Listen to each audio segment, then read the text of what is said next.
उपस्थित होने के लिए मैं व्यक्तिगत तौर पर और जन स्वराज की ओर से आपका धन्यवाद कर रहा हूं। जैसा कि आप देख रहे हैं, पिछले 2-2.5 वर्ष से जन स्वराज अभियान के तहत जो प्रयास हम लोगों ने शुरू किया है, बिहार में एक नए विकल्प की परिकल्पना को लेकर जो आगे बढ़े हैं, उसको पिछले 2 अक्टूबर को एक राजनीतिक दल का स्वरूप दिया गया है। ये बताया गया था कि दल बनाकर या दल बनाने से पहले पूरे बिहार में मैं पदयात्रा करूंगा। दुर्भाग्यवश अभी 2 बरस पैदल चलने के बाद भी मैं अभी सीमांचल नहीं पहुंच पाया हूं, लेकिन इससे पहले मैं कटिहार एक बार आया था, आज दूसरी बार कटिहार आ रहा हूं।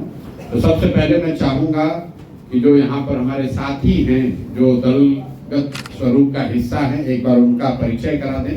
सत्यनारायण शर्मा जी, अगर आप एक बार सबका एक सिरे से परिचय करा दें, उसके बाद हम लोग प्रेस की प्रक्रिया को शुरू करेंगे। सर के बगल में बैठे हुए हैं कटिहार के पूर्व जिला पदाधिकारी, पूर्व अनुमंडल पदाधिकारी श्री ललन सिंह साहब। उनके बगल में है हमारे 3 बार के मुखिया, वर्तमान कटिहार जिला जन स्वराज पार्टी के जिलाध्यक्ष मंसूर साहब। तो बगल में है कटिहार के जाने माने चिकित्सक डॉक्टर गाजी साहब, जो पिछले 2 वर्षों से जन स्वराज की एक स्तंभ बने हुए हैं कटिहार में।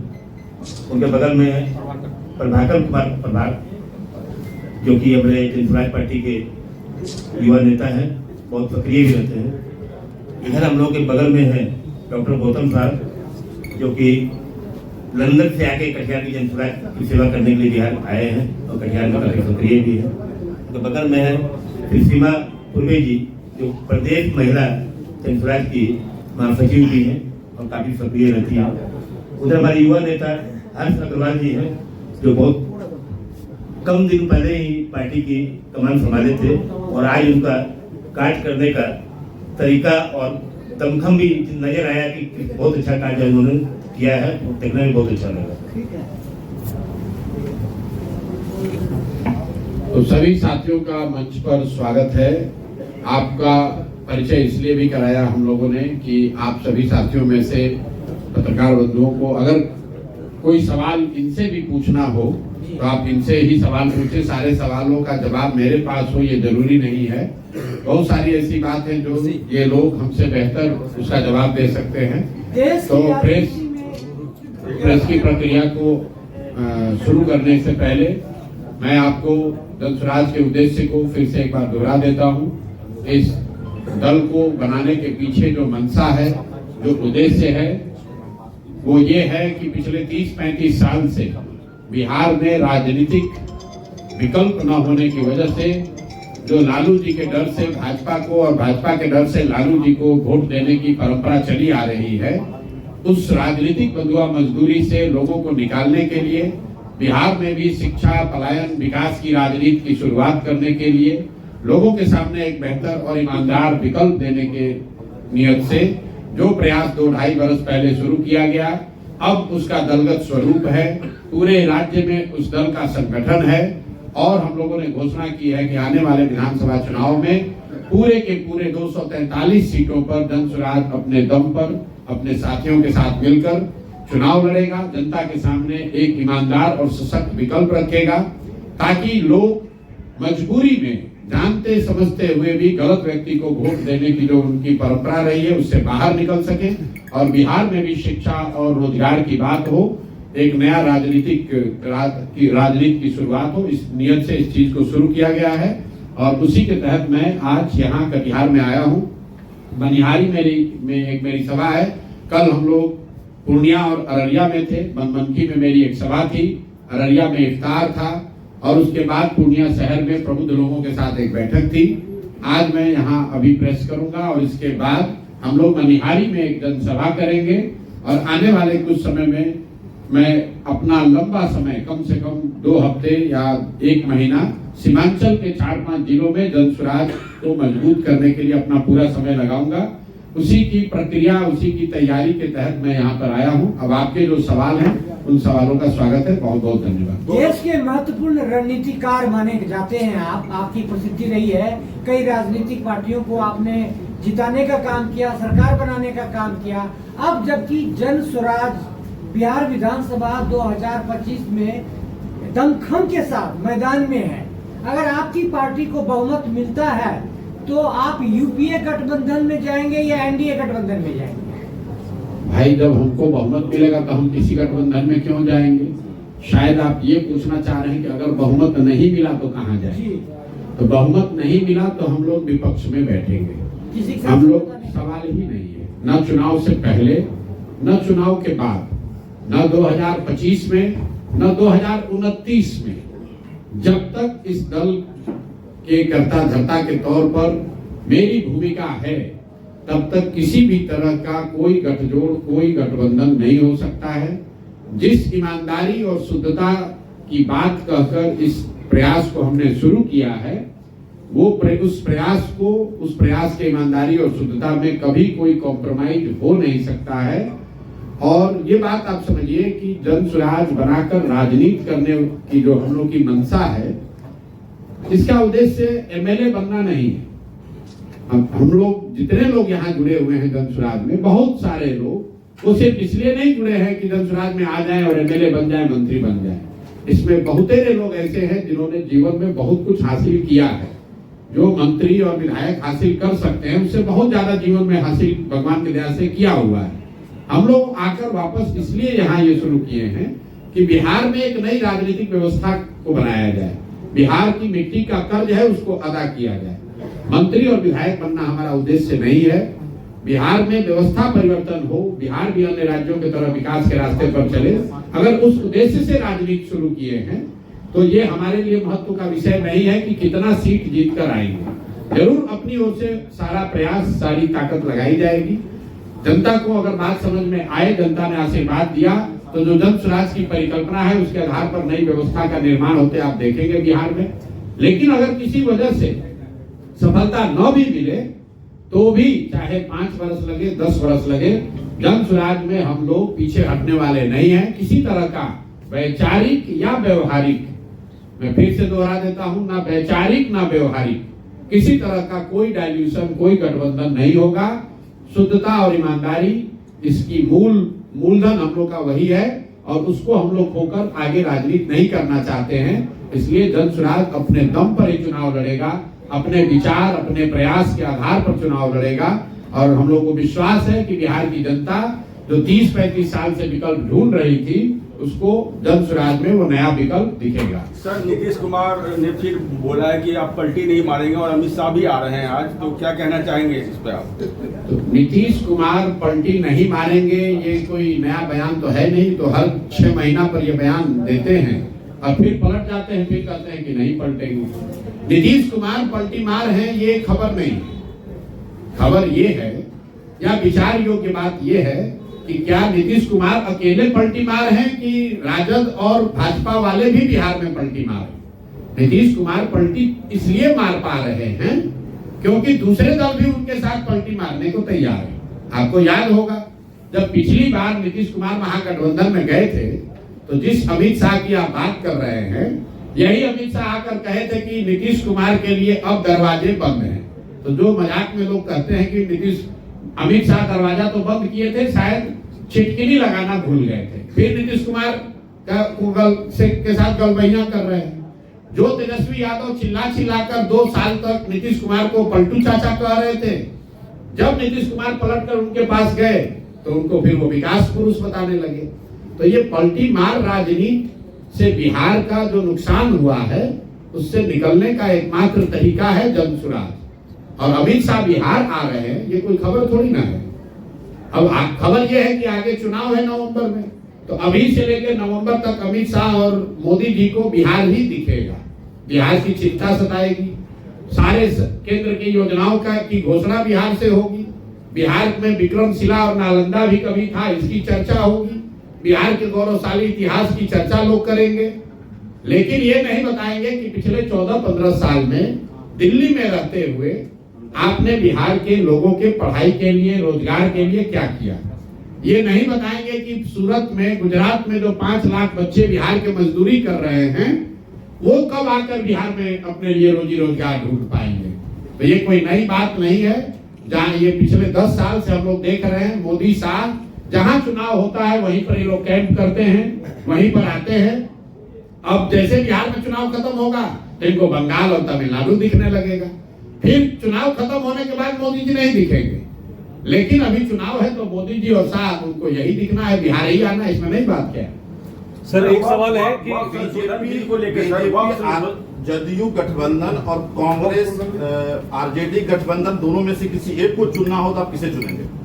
किसी को नहीं चुनेंगे। मैंने आपको बता दिया कि भाई बिहार में 243 सीट है, हम लोग 243 सीट लड़ रहे हैं, तो आप बताइए कि किसके साथ गठबंधन हो सकता है? सीट तो बढ़ नहीं सकता है। तो जब हम सीट छोड़ने को तैयार ही नहीं है तो कैसे गठबंधन होगा? आपने कहा चुनाव के बाद क्या कीजिएगा, तो चुनाव के बाद हमारा पूरा विश्वास है कि दल स्वराज को अपने दम पर बहुमत मिलेगा। आप कहिएगा नहीं मिलेगा, मैं कह रहा हूं अगर नहीं भी मिलेगा तो विपक्ष में बैठेंगे, क्या दिक्कत है? हमें हड़बड़ी नहीं है, हमें कोई घबराहट नहीं है, तो आपको क्यों घबराहट है? हम 2-2.5 बरस से पैदल चल रहे हैं, लोग आकर यही कहते हैं कि भैया आपसे बहुत उम्मीद है, आप पर भरोसा है। अगर उस भरोसे उस उम्मीद को हम तोड़ देंगे तो जन स्वराज के पास, प्रशांत किशोर के पास बचेगा क्या? सर आपके बारे में लोग कहा जाता है कि जन स्वराज को बहुत फंडिंग होती है, बहुत सारी बातें राजनीतिक पार्टियों ने उठाया, तो अगर फंडिंग हो रही है तो वो फंडिंग के बारे में थोड़ा पारदर्शिता उस पर बताएं।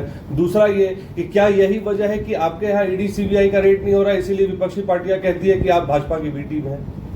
पहली बात जो आपने दूसरा सवाल पूछा कि सोनिया गांधी पर ईडी सीबीआई का रेड हुआ है, क्या सोनिया गांधी पर ईडी सीबीआई का रेड हुआ है? नहीं, कांग्रेस के और लोग। मेरी बात सुन लो भाई, आपका अगर तर्क ये है कि जिस पर भी ईडी सीबीआई का रेड न हो वो भाजपा का बी टीम है, तब तो सोनिया गांधी पर भी ईडी सीबीआई का रेड नहीं हुआ है, प्रियंका गांधी, राहुल गांधी के घर पर भी छापा नहीं पड़ा है, तो क्या भाजपा की बी टीम है? भाजपा की बी टीम है, ये कौन कह रहा है? ये राजद वाले कह रहे हैं। स्वाभाविक है, उनका वोट खिसक रहा है। जो मुसलमानों को भाजपा का डर दिखाकर पिछले 30-35 साल से राजद वाले उनका शोषण कर रहे हैं, अब उनको ये डर सता रहा है कि हमारे लालटेन में जिन मुसलमानों की खून पसीने को किरासन तेल बनाकर आप जला रहे हैं, अपने घर में रोशनी कर रहे हैं, वो मुसलमानों को, उन साथियों को आज एक नया विकल्प जन स्वराज में मिल गया। मैं ये नहीं कह रहा हूं कि सारा मुसलमान जन स्वराज में आ गया है, लेकिन मुसलमानों के सामने एक विकल्प, एक रास्ता खुल गया। अब इसको रोकने के लिए राजद के पास कुछ कहने के लिए है नहीं। राजद के लोग ये तो कह नहीं सकते हैं कि हम लोगों ने मुसलमानों के लिए, विकास के लिए क्या किया। वो तो ये नहीं कह सकते हैं कि हमने उनके बच्चों को पढ़ाने के लिए, उनके रोजगार के लिए क्या किया। ये नहीं कह सकते हैं कि हमने मुसलमानों को राजनीतिक हिस्सेदारी, भागीदारी दी। तो अब उन मुसलमानों को भ्रमित करने के लिए वो क्या कहेंगे? यही कहेंगे कि भैया उधर मत जाओ, जैसे भाजपा से डरा रहे थे वैसे जन स्वराज से डरा रहे। मुसलमान क्यों डरे उनसे? अगर आप जो कह रहे हैं कि ये भाजपा की बी टीम है, तो मुसलमानों को इसका जजमेंट करने दीजिए। जब मुसलमानों पर सबसे बड़ा संकट आया सीए एनआरसी का, तो तेजस्वी यादव गए थे लड़ने, कि राहुल गांधी गए थे, कि अखिलेश यादव गए थे? कौन गया था? सीए एनआरसी की लड़ाई इसी प्रशांत किशोर ने ममता बनर्जी के साथ मिलकर बंगाल में लड़ी थी। और जिस नीतीश कुमार की आप बात कर रहे हैं, ये सीए एनआरसी कानून बनाने के पक्ष में इस आदमी ने वोट किया था। जैसे आज वक्फ का कानून बनाने के पक्ष में नीतीश कुमार वोट कर रहे हैं, उसी तरह सीए एनआरसी के पक्ष में भी इन्होंने वोट किया था। उसके विरोध में मैंने अपना सब कुछ जदयू में छोड़ा था। यहाँ कोई मुखिया ही नहीं छोड़ता है। यहाँ बिहार में दूसरे नंबर की सबसे ताकतवर जगह पर हम बैठे हुए थे, सीए एनआरसी के लिए हमने वो छोड़ा है। और आप कह रहे हैं कि हम भाजपा के भी टीम है, तो भैया मुसलमानों को इसका निर्णय लेने दीजिए। हम कोई हिंदू मुसलमान की अगड़े पिछड़े की राजनीति करते नहीं है।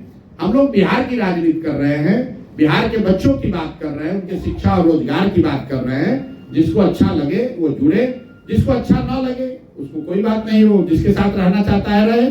सड़क पर नमाज को लेकर राजनीति हो रही है सर, क्या कहेंगे? कहाँ पर राजनीति हो रही है? सड़क उत्तर प्रदेश में। उत्तर प्रदेश में हो रही है। हम लोग कटिहार में बैठे हैं। उत्तर प्रदेश में किस तरह की सरकार है, योगी जी किस तरह की सरकार चलाते हैं, वो उनकी पूरी राजनीति ही हिंदू मुस्लिम के आधार पर है। योगी जी की सरकार ही इसी पर चलती है कि मुसलमानों को डराओ, हिंदुओं को लड़ाओ। तो स्वाभाविक है कि ये तो काम करेंगे ही करेंगे, इसमें नई बात क्या है।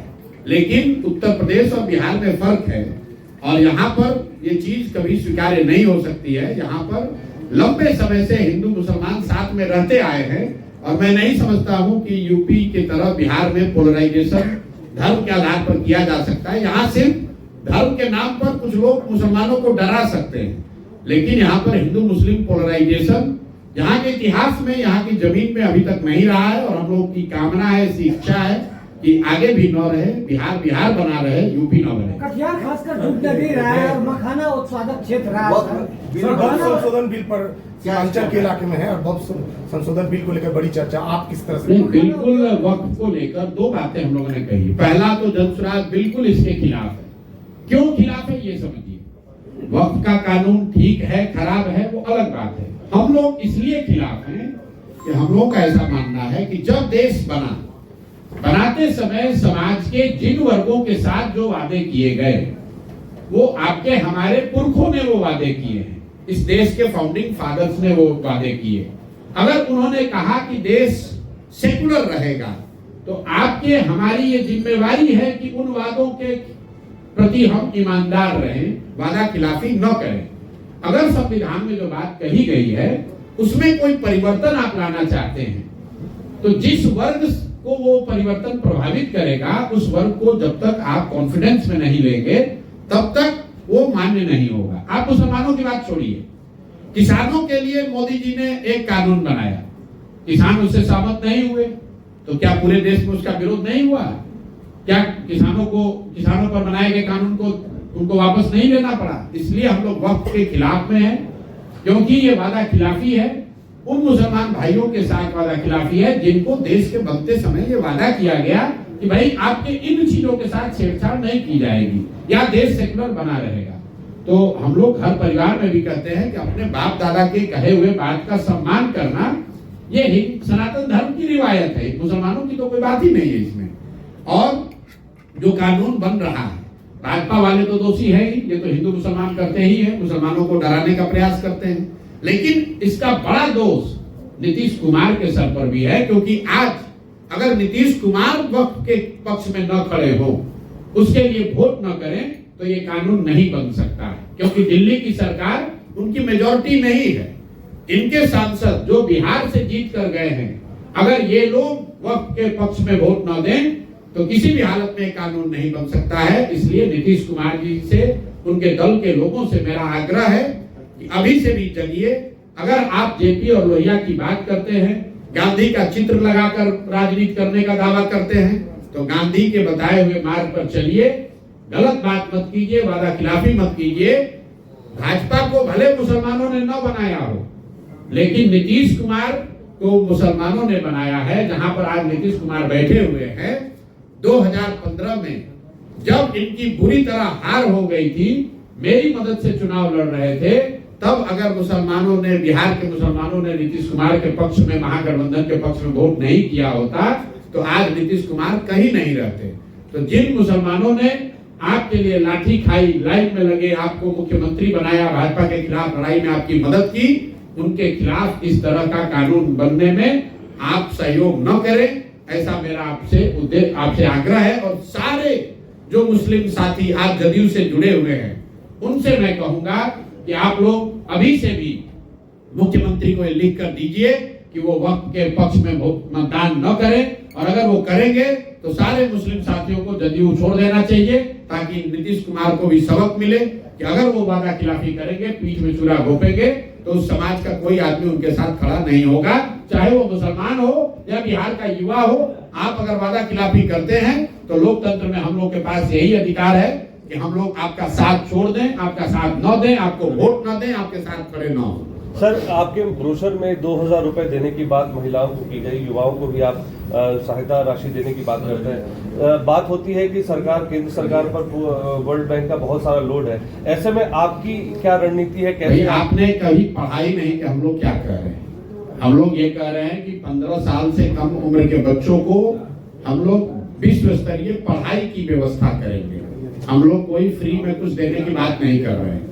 दूसरी बात हम लोग कह रहे हैं कि 15 साल से 50 साल के उम्र के लोगों को हम लोग बैंकों के माध्यम से पूंजी की व्यवस्था करेंगे, और सब्सिडाइज रेट पर, सरकारी गारंटी पर 4% ब्याज पर लोगों को पूंजी उपलब्ध कराएंगे, ताकि लोग रोजी रोजगार कर सके। उनको भी कुछ फ्री में नहीं दे रहे हैं। सिर्फ और सिर्फ 60 साल से ज्यादा उम्र के लोग, महिला पुरुष या दिव्यांग और जो विधवा हैं, जो लोग वापस जाकर पढ़ाई नहीं कर सकते हैं, रोजी रोजगार नहीं कर सकते हैं, उनको हम लोग 400 रुपए जो पेंशन मिलता है उसको बढ़ाकर 2000 रुपए करने की बात कर रहे हैं। तो बिहार के, एक मिनट, बिहार का बजट है 3 लाख करोड़ रुपया। अगर उसमें से 60 वर्ष से ज्यादा उम्र के महिला पुरुष को 2000 रुपया महीना दिया जाए तो वो करीब करीब 3% राशि होती है। तो हम लोग की अपनी सोच ये है कि 3 लाख करोड़ रुपए के बजट में बिहार के वृद्ध लोगों का या असहाय लोगों के लिए 3% राशि अगर खर्च की जा रही है तो वो गलत नहीं है। बाकी हम लोग फ्री में सब कुछ दे देंगे, इसके खिलाफ हैं। ये राजद नहीं है। राजद वालों ने कहा कि हम 2500 रुपया दे देंगे। आप लोग सब पत्रकार हैं, आपके पास मोबाइल फोन है, मोबाइल फोन में कैलकुलेटर है, जरा आप जोड़िए। बिहार में 6 करोड़ महिलाएं रहती हैं। अगर आप हर महिला को 2500 रुपया महीना देंगे तो साल भर में करीब करीब 1,55,000 करोड़ रुपया खर्च आएगा। बिहार का योजना बजट है 1 लाख करोड़ और उसमें आप 1.5 लाख करोड़ रुपया दे दीजिएगा, महिलाओं को कहां से पैसा आएगा? तो ये तो सामने से बताया जा रहा है कि हम झूठ बोल रहे हैं, इसको मानने वाले नहीं है। जैसे उन्होंने वादा किया पिछली बार कि हम 10 लाख लोगों को नौकरी दे देंगे, उसी तरह कह रहे हैं हम सबको 2500 रुपया दे देंगे। ये तो जनता के सामने है। मूर्ख से मूर्ख व्यक्ति भी ये समझ सकता है कि झूठ बोला जा रहा है। देश में बिहार की बात छोड़िए, दिल्ली और गोवा को छोड़ दीजिएगा, 1-2 और छोटे राज्यों को, तो कोई राज्य ऐसा नहीं है जो अपने दम पर 2500 रुपया या 2000 रुपया समाज में हर व्यक्ति को, हर महिला या पुरुष को दे सके। ये संभव नहीं है। ये कोई अगर कह रहा है तो सिरे से आपको टोपी पहना रहा है, या वो खुद मूर्ख है या पूरे समाज को मूर्ख बनाने की कोशिश कर रहा है। सर, बिहार में शराबबंदी कानून लागू है। जनसुराज शराबबंदी कानून को कैसे देखती है? अगर आपकी सरकार बनती है उसमें संशोधन होगा या ये कानून जारी रहेगा? आपने कहा कि बिहार में शराबबंदी लागू है। मैं कह रहा हूं कि बिहार में शराबबंदी लागू नहीं है। बिहार में शराबबंदी का कानून लागू है। शराबबंदी का कानून जो है, इसने सिर्फ शराब की दुकानों को बंद किया है। शराबबंदी कहाँ है? शराब तो हर घर में बिक रही है। हम लोग कह रहे हैं, और इससे बिहार की गरीब जनता का 15 से 20 हजार करोड़ रुपया का नुकसान हो रहा है। और समाज के सब, और ये पैसा जा कहाँ रहा है? ये पैसा जा रहा है भ्रष्ट अधिकारियों के पास, शराब माफिया के पास, नेताओं के पास। और जिन महिलाओं के नाम पर इसको बनाया गया है, सबसे ज्यादा कष्ट भी उन्हीं महिलाओं को है। आज शराबबंदी कानून के तहत 1 लाख से ज्यादा गरीब, पिछड़े, वंचित, मुसलमान, दलित समाज के लोग जेलों में हैं। उन घर के महिलाओं की स्थिति जाकर देखिए क्या हो रही है। जितने पैसे वाले लोग हैं वो कोई शराबबंदी में जेल में नहीं है। 1 लाख से ज्यादा लोग जेल में हैं। कौन लोग हैं ये? उन घरों की महिलाओं की स्थिति क्या हो रही है? जो लाखों लोग जहरीली शराब पीकर जिनका लीवर खराब हो रहा है, गरीब लोगों का, हजारों लोग जिनकी मृत्यु हो गई, उनकी चिंता कौन करेगा? इसीलिए जनसुराज ने कहा कि ये ढकोसलाबाजी नहीं चलेगा। शराबबंदी अगर जनसुराज की सरकार बनती है तो 1 घंटे में हटा लिया जाएगा।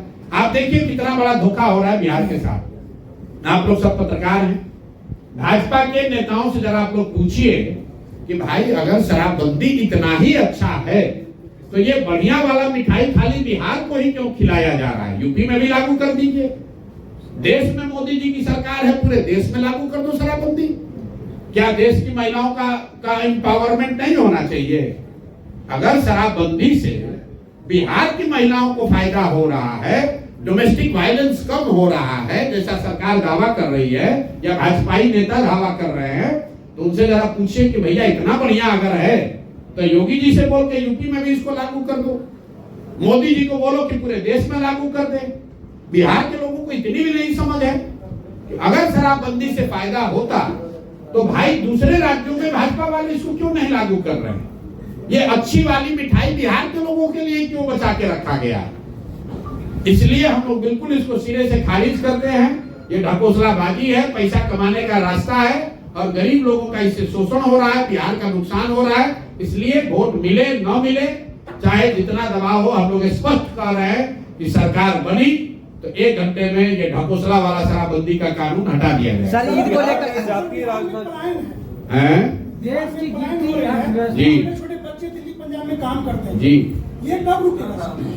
जनसुराज की सरकार बनी तो साल भर में मजबूरी में किया जाने वाला पलायन रुक जाएगा। कैसे रुकेगा ये भी बताया कि पूंजी के पलायन को रोककर बुद्धि का पलायन रोका जाएगा, और जिस दिन पूंजी और बुद्धि का पलायन बिहार से रुक गया उस दिन श्रम का पलायन अपने आप रुक जाएगा। पूंजी के पलायन को रोकने के लिए जो जानकारी आपको दे रहे हैं, बिहार में हर साल बिहार के बैंक 2 लाख करोड़ रुपया से ज्यादा पैसा जो बिहार के लोगों का है वो दूसरे राज्यों में ट्रांसफर कर रहे हैं। ये पूंजी का पलायन है। आप यहाँ से लोग जाते हैं वो आपको दिखता है, बैंकों से लाखों करोड़ रुपया बिहारियों का जो दूसरे राज्य में जा रहा है वो आप नहीं देख रहे हैं। पिछले वर्ष 2,60,000 करोड़ रुपया यहाँ के बैंकों ने बिहार से दूसरे राज्य में भेजा है। तो पूंजी का पलायन जिस दिन रुकेगा तब बिहार से पलायन रुकेगा। दूसरी बात, पलायन रोकने के लिए हम लोग क्या कह रहे हैं कि मनरेगा को कृषि से जोड़ा जाएगा, ताकि कृषि आधारित जो मजदूर हैं, एक और मजदूर हरियाणा पर पंजाब में जाकर खेती कर रहे हैं और दूसरी ओर यहाँ खेती करने वाले लोगों को मजदूर नहीं मिल रहे हैं। तो हम लोग ये कह रहे हैं कि मनरेगा के किसान को, मनरेगा के तहत मजदूर को किसानी करने वाले से जोड़ा जाएगा। आप देख रहे हैं कटिहार में मखाने की खेती हो रही है, उसमें मजदूरों की बहुत बड़ी संख्या की जरूरत है। तो जो भी किसान धान गेहूं की खेती छोड़कर नगदी फसल की खेती करेगा, प्याज उगाएगा, आलू उगाएगा, लहसुन उगाएगा, मखाना उगाएगा, मसाला उगाएगा, उसको मनरेगा के तहत मुफ्त मजदूर दिए जाएंगे, ताकि यहाँ से कृषि आधारित मजदूरों का पलायन रुके। और तीसरी बात जो मैंने आपको बताया कि बिहार में अगले 5 वर्ष के लिए कम से कम हम लोग को विशेष राज्य का दर्जा नहीं चाहिए, हम लोग को किसी से मदद भी नहीं चाहिए। बिहार सरकार के पास इतना पैसा है कि अगर हम लोग 4% ब्याज पर यहाँ पर घर घर लोगों को लोन उपलब्ध करा दे तो बिहार के लोगों में वो ताकत है, मेहनत करने का जज्बा है, घर घर में रोजी रोजगार होगा, उससे पलायन रुकेगा। तो ये 3 चीज बता रहे हैं, बैंकों के द्वारा किया जाने वाला पूंजी का पलायन रोकना, दूसरी बात मनरेगा को कृषि से जोड़ना, और तीसरी बात बिहार में रोजगार करने के लिए 4% सालाना ब्याज पर सरकारी गारंटी पर लोन मुहैया कराना, ताकि घर घर में रोजी रोजगार हो सके, तभी बिहार में पलायन रुकेगा। सर, ईद को लेकर सौगाते मोदी को कैसे देखते हैं सर आप? चुनाव के दौरान अदर पार्टियों से राजनीतिक दल के लोग स्वराज में भी आ रहे हैं और अन्य पार्टी में जा रहे हैं। जो आपके पास जो स्वराज में जो अन्य दलों से जो आ रहे हैं उसमें कई दागी लोग भी हैं जो स्वराज में भी इन कर चुके, वहाँ के अपने कार्यकर्ता शो कर रहे हैं। इस तरह के नेता कार्रवाई करेंगे। शुरू से ये बात बताई गई, इस पर बहुत चर्चा हुई है कि क्या जनसुराज में दूसरे दलों में रहे हुए लोगों को आने देना चाहिए या नहीं।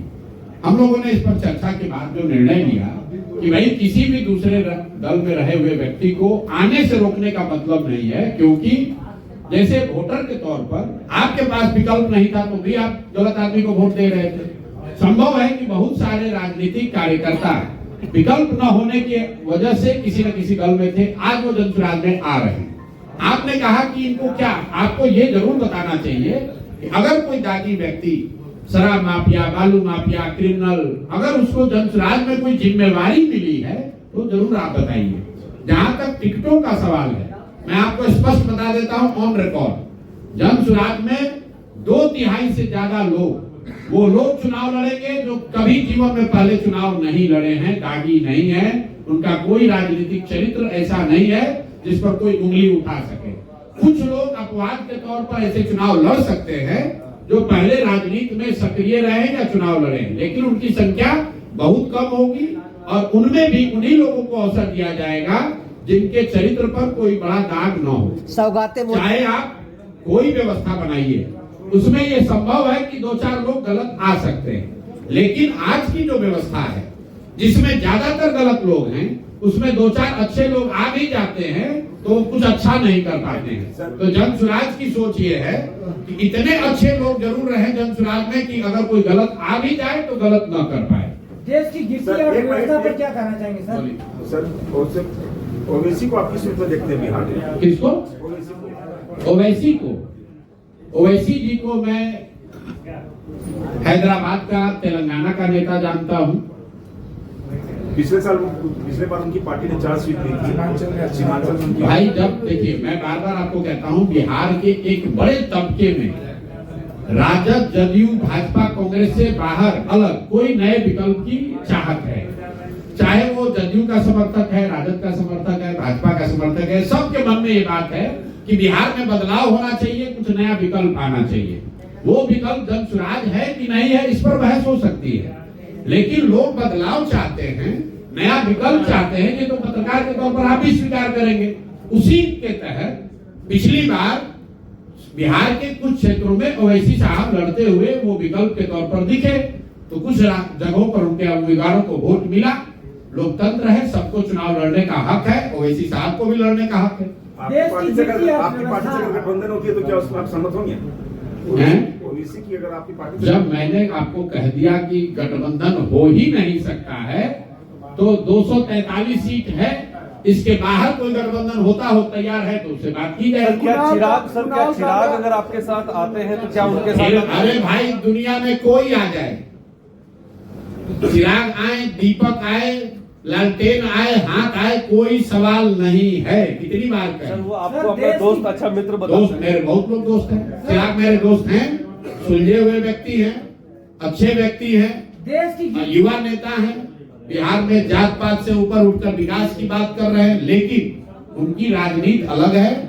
वो भाजपा के साथ राजनीति करते हैं, हमारी राजनीति अलग है।